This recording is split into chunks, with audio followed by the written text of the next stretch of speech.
une cire brûlante, coulée dans un des 17 moules en silicone conçus par Anne et Jackie. Les deux artistes rochelais ont été choisis pour décorer Anne-Nicolas, une des nouvelles cloches de l'église Saint-Sauveur. Il y a eu donc un premier modelage qui a été fait, un bas-relief en argile qui a été moulé en silicone. Ce moule en silicone va nous permettre de faire une coulée en cire. Okay. Voilà, et cette coulée en cire, une fois durcie, va devenir une partie du décor et qu'on va pouvoir coller sur la fausse cloche. Une fausse cloche faite de cire qui repose actuellement en Normandie, dans la célèbre fonderie de Cornier-à-Var, où les cloches de Notre-Dame de Paris ont été conçues. Sur place, la fabrication reste inchangée depuis 1865. D'abord, les artistes collent leurs fresques d'ornement sur la cloche en cire. Une fine couche d'argile est ensuite appliquée sur l'ensemble pour concevoir un moule, avant la fonte, prévue au mois de janvier. Un projet entièrement financé et dirigé par l'association Salvare et compagnie. Notre cloche Anne-Nicolas, elle est dédiée à la mer et ses vivants.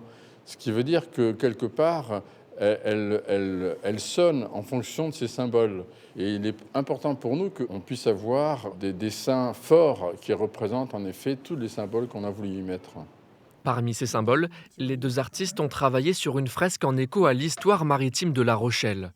Des naufragés aux animaux marins, en passant par certains monuments comme la tour de la Lanterne. Moi, ce que j'aime bien, c'est raconter des histoires, en fait. Y a un petit côté bande dessinée dans ce que je fais aussi.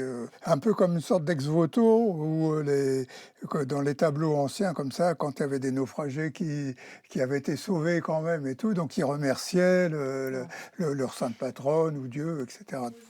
Une fresque longue de 3 mètres sur laquelle les deux artistes ont eu carte blanche pour laisser parler leur imagination. Là, c'est les esquisses qui ont été mises à l'échelle déjà. Dans notre idée, ce qui était important, c'était 2 niveaux de narration.